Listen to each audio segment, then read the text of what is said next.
What's going on, guys? In today's video, we're going to be taking a look at the WarriorLand's inside the waistband holster. This is a very awesome holster for the money that you're paying for it, and we're going to talk all about it today.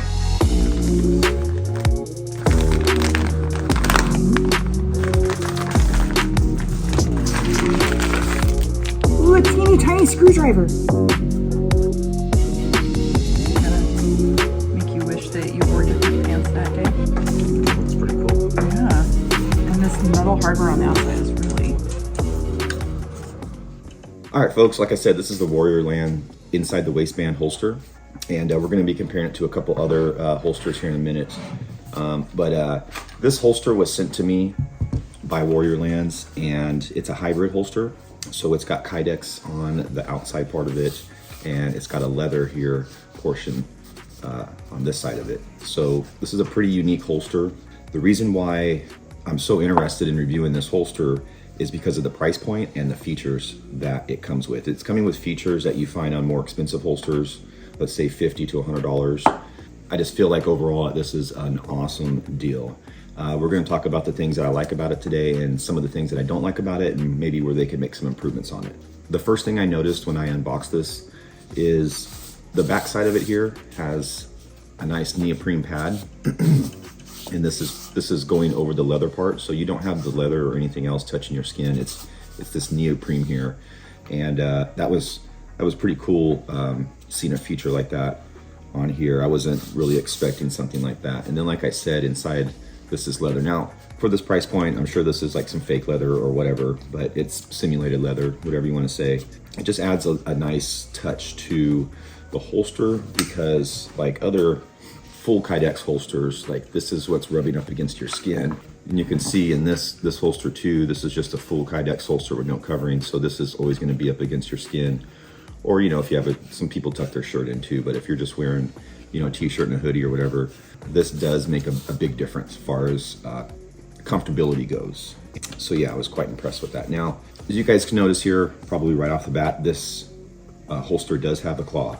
And this is something I've been really interested in to try. And this is an awesome feature, especially for a larger gun like the 19X. I'm probably going to try one of their holsters out for the 43X.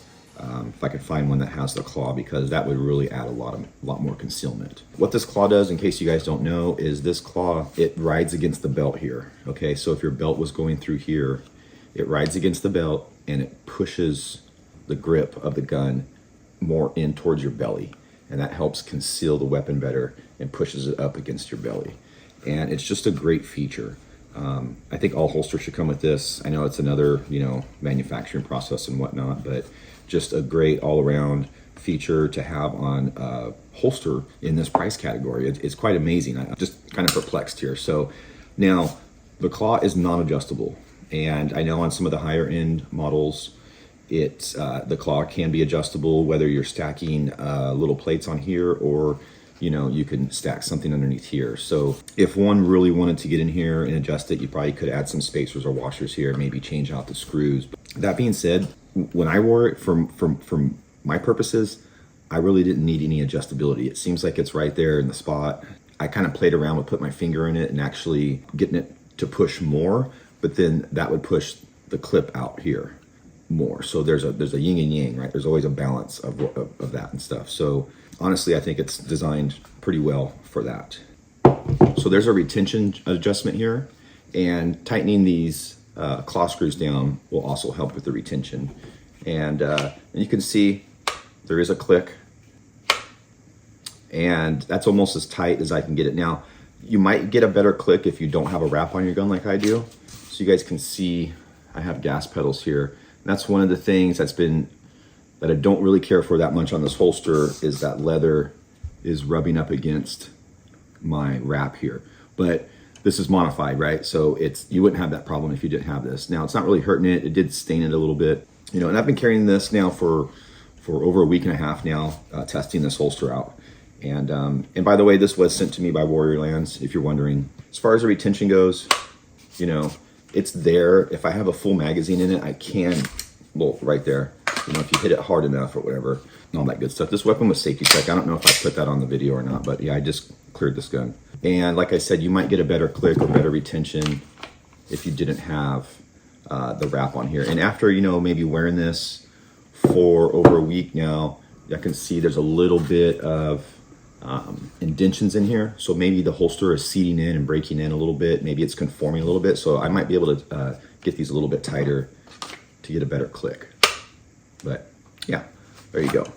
Now, we'll talk about one thing here that I think, in my opinion, might be a design flaw with this holster. Now, as you can see here, there's holes here to adjust the cant. And you can adjust the cant. It's got two different positions. And typically, you know, like for my 43X, I like to run a little bit of cant. And that just kind of, instead of the grip of the weapon being out like this, it kind of just knocks it in like that, kind of puts it, you know, a little bit of an angle, helps conceal the grip a little bit better. When I first got the holster, I adjusted the cant, kind of keep it like I like, and it was quite abrupt. It was quite a bit of cant. The problem with that is if you adjust the cant, the claw's not going to hit the belt. As this turns down, that changes the position of the belt, and the claw right here will ride above the belt. And I never tried it the other way, but I'm assuming that it would probably be a little low if you tried it the other way. So with the claw not being adjustable to the cant of the clip, you're kind of stuck with keeping it here in the middle here and just having it straight up. I think maybe on future models, and it looks like it wouldn't be that hard to do by elongating this top hole here and just making it to where if you canted this over, you know, you could drop the claw down a little bit to accommodate for that. This retails for around $25. You guys, there'll be links down in the description. And I'll be continuing to wear this and give you my input over, you know, 2025 and whatnot. And just to give you guys an idea of other holsters that are on the market, this is right here. This is Amber Ride. This is an Amber Ride holster from my 43X. This is a cheap Amazon holster. Okay, it's full Kydex. As you can see, this is a very basic setup, and it has a little bit of cant adjustability, not much, not as much as this would, but you see like the differences in the features you're getting with the WarriorLand holster. You know, we're getting that padding on the back, we're getting the hybrid leather Kydex mix, which some of you may or may not like. I think it's awesome. I like it because it's flexible on the back here. And I've heard that this leather is supported in here with, I think it's a plastic piece or something to help keep that rigidity, you know. So this also has, this will support suppressor sight heights too, if you guys are wondering about that. But yeah, going back, like you see, this is just a basic $25 holster, and then with this one, you get the features, you get the padding on the back, you get the hybrid model, you get the claw, which is superb, that kind of thing. Here's another, this holster was actually $50 or $60, okay? And again, there's no claw. It does have suppressor sight height clearance, as you can say. And one thing I like about this holster, it's got a little bit of leather piece in there, so it kind of helps keep the slide off this plastic in here or whatever. And this is a decent holster. It's got a little bit of cant adjustability, and it goes up and down and whatnot. Yeah, you just, you know, this is a little tiny clip here and that kind of thing. So this is just a much more beefier, sturdier, probably built just as well as these other holsters. I mean, this is half the price of this one. So one thing I noticed that I would change again on this one is this clip. Now this clip, it's a nice clip. It's nice and wide. You know, it's your typical 1.5 inch belt or whatever. It'll fit most of your tactical belts and whatnot. One of the cool features about this clip is the way it's designed here like this. You can pretty much just have the gun, you know, like you can pretty much grab it like this and just stuff it down in your pants without having to manipulate the clip or anything because of this ramp right here. Whereas on, say, this holster here, you know, I always grab the top of the slide with my thumb, and then I lift this up and I help position that down into my pants over the belt. This clip allows you to install it a little bit easier. Now the problem with this clip here is I've noticed on a couple of my practice draws that I've been doing with this lip that sticks up here that makes it easy to put on could sometimes grab your shirt, and that could be a big problem. So that would be another thing I might look at if I were WarriorLands, is possibly doing something with this clip. I think if you just took and rolled this top section back, it would probably do the trick. And in fact, I might do that on this holster. I might take some pliers or put it in a vise and just try to roll that back up to where it needs to be, you know, less than 90 degrees. And right now it's probably, you know, say 110 degrees. So that's going to catch stuff versus where if it was less than 90 degrees, it wouldn't catch stuff as much. So that's something to be aware of. Yeah, other than that, this holster is awesome. I highly recommend this holster. I'm just super impressed with the quality that you're getting for, I mean, 25 bucks, let's get for real. Yeah, and as far as the comfortability goes, it's a pretty comfortable holster. Now, like I said before in some of my other videos, I'm a smaller guy, so carrying a 19X is a little bit of a large weapon for me to carry. But I did carry this for over a week and a half, and you know, I didn't have any issues. Now it is wintertime, and wearing a hoodie and or a jacket most of the time, and wearing a jacket, you can't tell anything. Wearing a hoodie, I wore a hoodie for half of that time, just a hoodie, and you know, it's, if you have your hands in your pocket and you can't tell, and even if like you're leaned back like this, like it's hard to tell.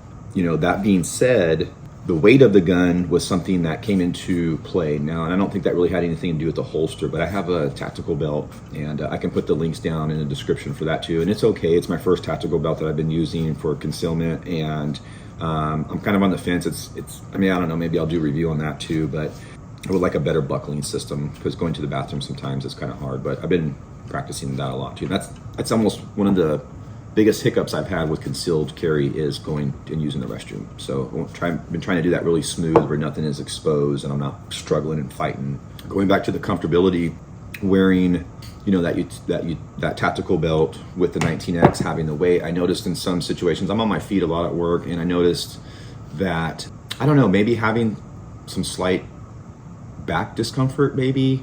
Just kind of weird to explain. I don't know, but maybe my lower back, like it was almost bugging my hips a little bit. Like I don't know. It almost reminded me of when I was in construction. I had to wear a tool belt, you know, with a bunch of heavy nails and stuff in it, that kind of thing. Like there's a constriction on your hips, you know. And like I said, I'm a small guy. Some of you guys may not have this problem, but I think the weight of the gun. Now I will tell you this. One day I wore sweatpants, and I carried this with this holster, and that was the most comfortable day of carrying I've ever had in my life, was wearing sweatpants. I just tied the string a little tight.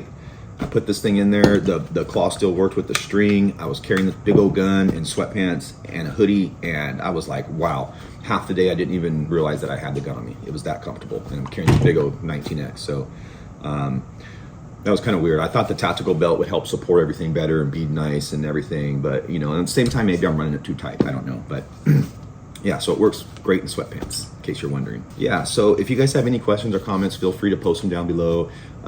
Make sure and hit that subscribe button, hit the like button. The YouTube algorithm on some of these gun videos is really, really weird. I've just been getting into making some of these gun videos, and I gotta tell you, man, some of them are getting suppressed, and some of them, a couple of them got pushed, which is cool. Yeah, it's really weird stuff. So anyways, like I said, you guys, links in the description. WarriorLand Holsters. In my opinion right now, it's December 2024. This is the best holster that you can buy for the money. So there you go. Until next time, folks, have a great day.